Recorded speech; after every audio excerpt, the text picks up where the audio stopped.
Bismillahirrahmanirrahim. Assalamualaikum warahmatullahi wabarakatuh. Rabbi shrah li sadri wa yassir li amri wahlul 'uqdatam min lisani yafqahu qawli. Perkenalkan, nama saya Dewi Hamdatus Salihah. Nama saya Nurul Laila Al-Fauzia. Kami perwakilan dari Pesantren Riyadul Madawah. Di sini yang insya Allah akan mencoba menjelaskan tentang keuangan dan akuntansi di pesantren kita. Jelaskan penetapan HPP di produk pesantren Rol Modal. Oke, baik. HPP merupakan harga pokok penjualan di mana kita sebagai pelaku usaha itu sangat penting untuk melakukan perhitungan HPP tersebut. Dikarenakan apabila kita tidak melakukan perhitungan harga pokok penjualan, kita hanya akan menjual produk dengan asal saja. Dalam artian hanya menggunakan feeling ya, Teh Nurul. Jadi nantinya usaha tersebut tidak akan mendapatkan profit. Dalam artian justru akan rugi ya, Teh Nurul ya. Karena HPP tersebut sangat penting untuk pelaku usaha. Gitu ya, Teh Nurul.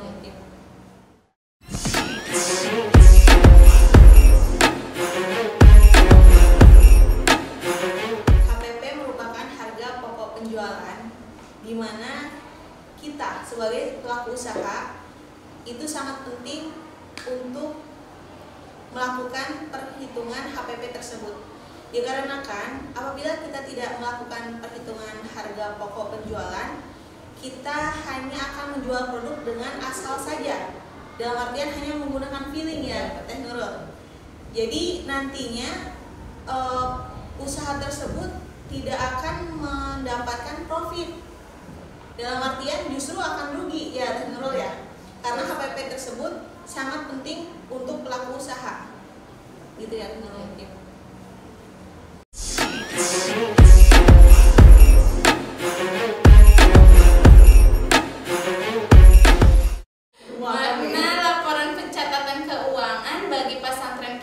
Sebagai laporan laba rugi setiap unit usaha yang ada di kita. Ya tadi yang sudah Teh Dewi jelaskan, apakah usaha tersebut layak atau tidak. Nah ini ya untuk dilanjutkan atau tidak. Nah ini menjadi gambaran dari laporan keuangan. Terus tolak ukur juga ya. Ya tolak ukur juga. Terus membuat laporan keuangan ini mengetahui keuangannya, pendapatannya berapa, terus bebannya juga berapa ya Teh Dewi. Jadi apakah beban lebih besar daripada pendapatan atau tidak? Nah ini bisa dilihat dari laporan catatan keuangan.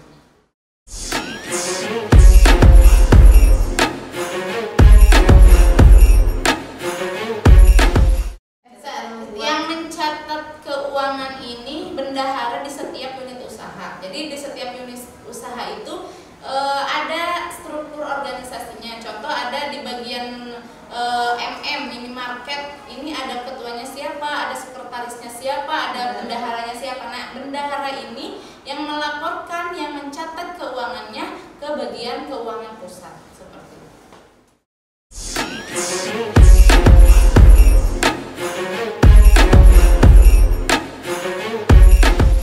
Mencatat keuangan setiap hari, mencatat keuangan setiap hari, yang ini dilaporkan langsung ke bagian keuangan dan nanti diakumulasikan dalam setiap bulan. Ya, dalam setiap bulannya ya.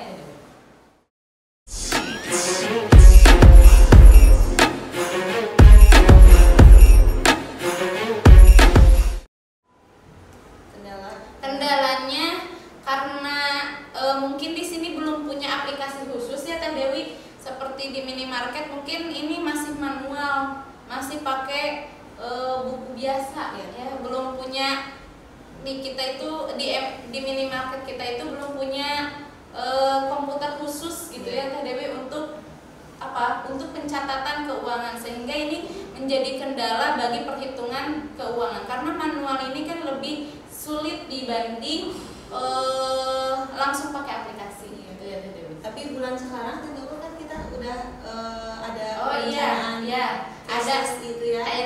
Sekarang ada sistem baru ya. Ada Iya. sistem baru yang akan memakai sistem cashless. Iya, cashless. Pakai sistem cashless. Jadi ini akan memudahkan kita Iya. mungkin Teh Dewi setiap unit usaha akan memakai sistem cashless sehingga tidak mungkin ini akan meminimalisir kendala yang ada sebelumnya. Iya, benar.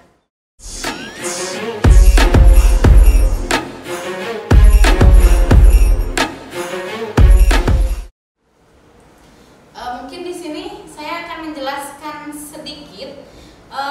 Contohnya kita itu punya Latun Sabakeri.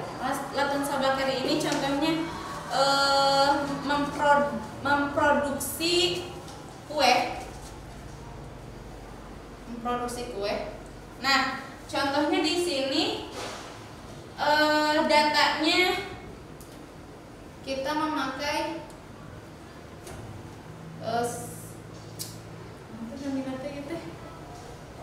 jurnal.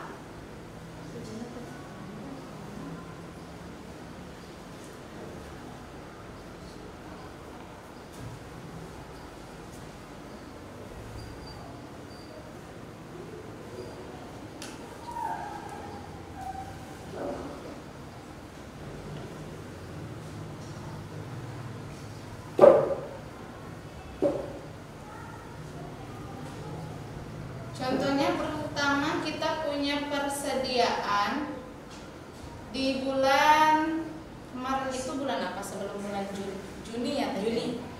Di bulan Juni tahun 2021. Nah, kita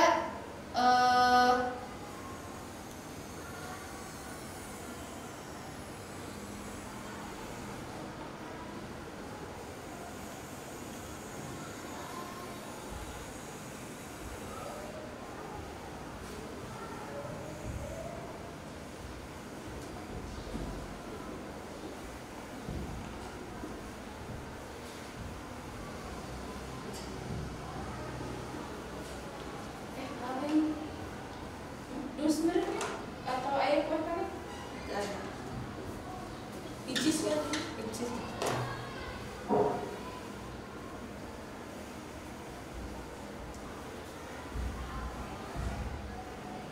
Ya sana dalam sebulan seberapa picis kan? Roti. Ya boleh. 500 boleh? Nanti kan 2000. oh 1 bulan. 100 kali 3.000 bisa. 100 kali 3.000 Udah kali 30. 3.000. Ini gimana?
Panjang wi iya mah.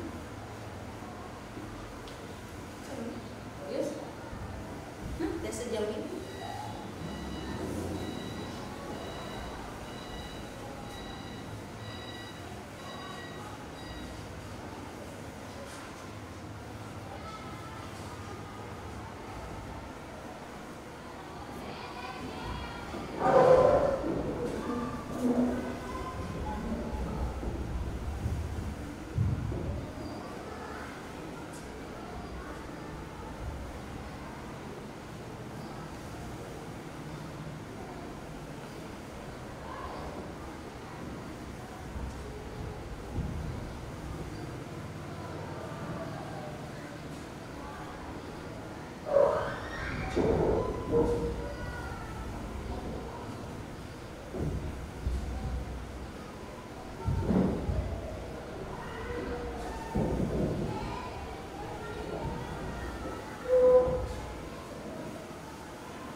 bari repek Yos.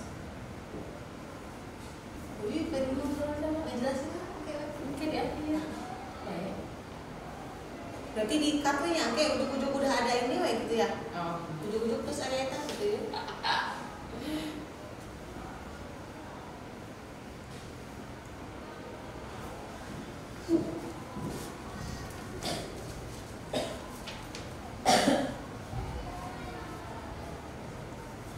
Kalau ada udah bisa. Bisa.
Nah, mungkin ini contoh di penjualan kita di bulan Juni.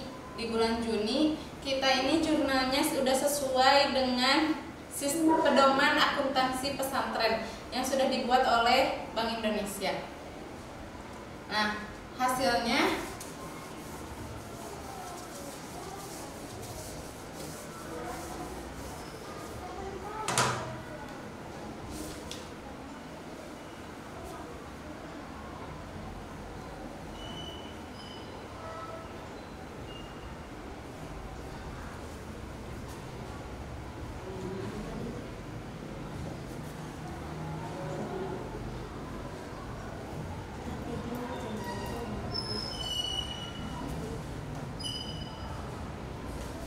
Kayak kita bisa masuk.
Jadi di sini hasil dari perhitungan tadi itu biaya produksi per picisnya itu 3.440.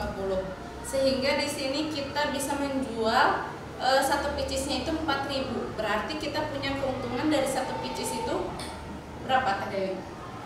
560 rupiah.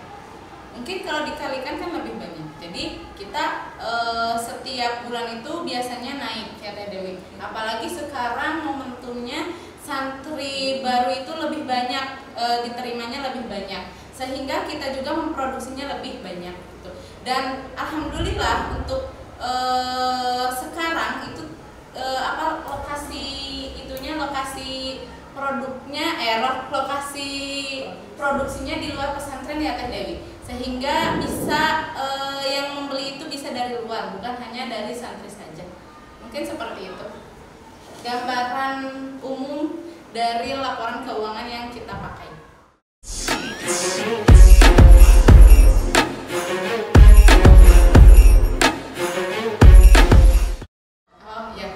Kendala pencatatan di sini terkadang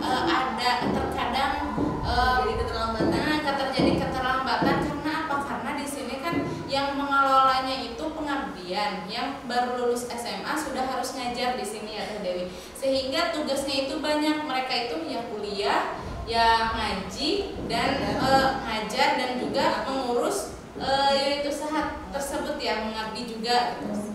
Jadi ini menjadi kendala dalam pencatatan laporan keuangan. Sering tidak sesuai waktu. Mungkin seperti itu.